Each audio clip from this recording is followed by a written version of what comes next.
공공이 확정 분담금이라는 걸 도입합니다. 그럼 확정은 뭐냐면 분담금이 딱 픽스가 되는 거예요. 이 취지 자체는 흠잡을 데 없이 좋죠. 근데 문제는 뭡니까? 안녕하세요. 반갑습니다. 이승훈 소장입니다. 자, 오늘 공공에 대한 얘기가 굉장히 단어가 익숙한데요. 지금 공공재개발에 대해서 어떤 얘기가 나왔냐면 확정 분담금이 도입될까라는 얘기가 있습니다. 자, 재개발 재건축 잘 모르시는 분들은 용어가 좀 낯설 수도 있으니까 이 분담금이라는 건 뭐냐면은 여러분의 공공 재개발이든 재건축이든 흔 아파트든 흔 빌라를 주고 새 아파트를 대부분 받잖아요. 그랬을 때 흔 거 주고 새 거를 받게 되니까 거기에 차익이 있죠. 감정가의 차이가 있겠죠. 분양 가격에. 그 가격 차이만큼을 돈을 내는 겁니다. 그 분담금인데 그게 변수가 많죠. 그죠? 나중에 얘를 얼마를 분양할 건지, 그 다음에 그때 경제 상황은 어떻게 될 건지, 그리고 내가 몇 평, 뭐 이런 등등등으로 인해서 정확하게 향후에 분담금이 얼마라고 확정 지을 수가 없어요. 그래서 조합원들은 불안하죠. 그리고 대부분 추가 분담금 폭탄이라는 용어가 그래서 나오는 겁니다. 왜냐하면 처음부터 높다라고 얘기를 하지 않을 거 아니겠습니까? 사업이 원활하게 진행되려면 조합원들한테 당신이 이거를 주게 되면은 이 새 아파트 받고 분담금은 한 2억 정도는 더 내시면 돼요. 그럼 내게 지금 5억이고 2억 더 내면 7억인데 저 아파트가 10억이니까 이익이네. 오케이 할게요. 이렇게 되잖아요. 근데 분담금 한 5억 내셔야 되는데요.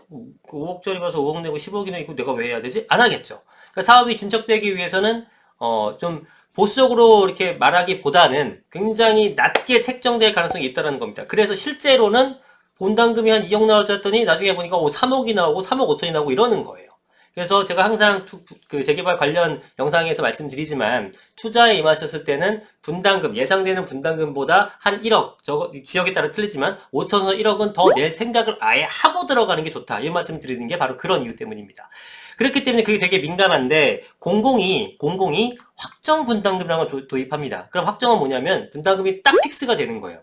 그럼 조합원들로서는 불안한 게 하나도 없죠. 우와, 더 많이 나올까 봐 항상 불안한데 딱 확정을 짓네? 우와, 그러면은 참여를 하게 되겠죠. 그래서 참여를 높이기 위해서 공공재개발 확정 분담금을 도입하려고 하는데 이 취지 자체는 흠잡을 데 없이 좋죠. 근데 문제는 뭡니까?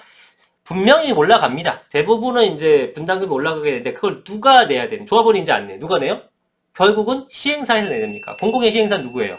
정부지. LH죠, LH. 그죠? 그러니까 LH가 계속 이런 사업을 하게 되면은 빚더미에 앉을 수도 있다는 겁니다. 근데 문제는 뭐냐면 LH가 지금 현재도 빚이 제일 많은 공기업입니다. 다른 공기업은 잽도 안 돼요. 다른 공기업 다 합쳐야 될까 말까요?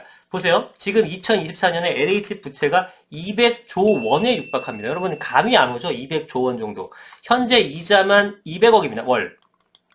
근데 여기다 더 한다고요? 보세요. 전문가들은 이러한 그 확정 분담금 제도가 일종의 유인책, 그러니까 사업을 빨리 할 수 있고 동의를 빨리 할 수 있는 유인책이 될 수 있지만 LH의 가파른 부채 증가가 불가피할 것이라는 지적이 나온다.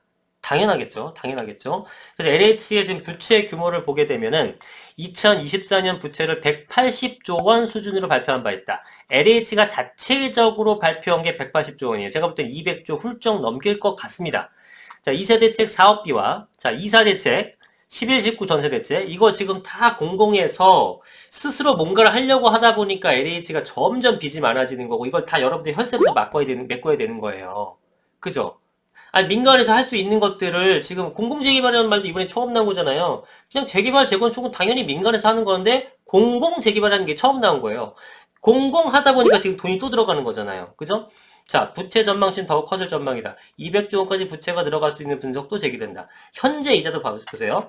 LH가 지난해 상반기만 1,100억 원의 이자를 부담했고 직전 반기 1,300억이었으니까 그러니까 평균 1,200억이죠. 월 200억 안팎의 이자를 부담하고 있는 셈입니다. 여러분들 월 200억 원을 이자로만 원금은 전혀 갚지 못하고 이자로만 부담하고 있는 겁니다.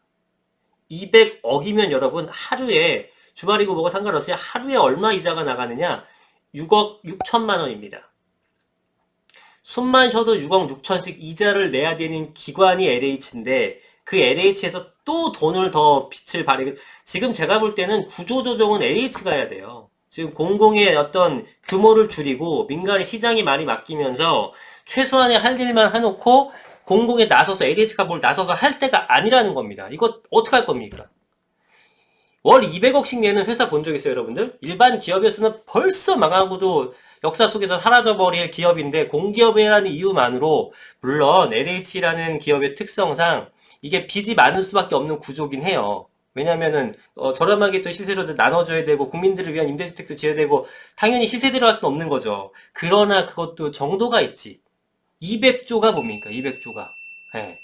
그래서 절대로 이런 식으로 하다가는 이거 결국은 공기업의 이자는 우리 나라의 이자예요. 나라의 이자는 결국은 우리 국민들이 분담해서 내줘야 되는 겁니다. 두고 볼 일이 아니에요. 분담금을 확정한다는 것은 만만한 문제가 아니다. 사업 과정에서 무슨 일이 발생할지 모른다. 그렇죠. 실제로 예상했던 것보다 훨씬 더 많은 그 분담금 내는 구조가 있는데 그것도 한 집 내기도 힘든데 수천 채, 수만 채를 다 지불하려고 하는 거잖아요. 감당되겠습니까? 리스크를 떠난다는 것인데 결국 세금을 투입하겠다는 의미다. 자, 또 이런 얘기도 있어요. 다만 확정 분담금 자체가 처음부터 높게 선정돼 크게 효과가 없을 수 있다는 의견을 내놨다. 이거 왜 그러냐면은 만약에 확정 분담금제를 적용한다고 하면 LH 입장에서도 최대한 리스크를 줄여야 하니 처음부터 분담금을 높게 설정할 것으로 보인다. 그죠? 그렇겠죠? 이해되죠? 열어보면 조합에서 원하는 만큼의 금액이 안 나올 가능성이 있기 때문에 뭐 이러한 의미가 없는 그런 또 제도가 될 수 있다라는 겁니다. 저는 뭐 LH가 이런 식의 생각하는 것 자체를 좀 안 했으면 좋겠어요. 공공지급을 활성화시키려는 그런 취지는 좋은데 방법이 잘못된 거죠. 그죠? 예, 빚을 더 늘려서 한다? 결국 정부가 다 해주는 것 같지만 여러분들한테 다 가져온 세금으로 하는 거잖아. 그럼 그냥 우리가 할게. 우리 돈을 갖다가 니네가 가져갔다가 왜 다시 뿌리니? 그죠? 이거잖아요. 지금 민간에서 하면 되는데 세금 걷어서 정부가 갖고 있다가 정부가 다시 우리한테 주는 거잖아요. 그죠? 그걸 왜 그렇게 복잡하게 해? 그냥 우리끼리 하면 되는데. 그리고 생색은 본인들이 다 내고 공공에서 했다 그럴 거 아니야. 그죠? 우리 돈 갖다가 웃기는 거죠. 어떻게 보면. 그래서 이런 방식의 확정 분담금도 제가 볼 때는 현실적으로 방안이 어렵다. 네. 괜히 더 문제만 더 많아질 수 있으니까 다른 방식으로 생각해보는 게 어떤가 싶네요. 예, 오늘 영상 여기까지 하겠습니다. 감사합니다.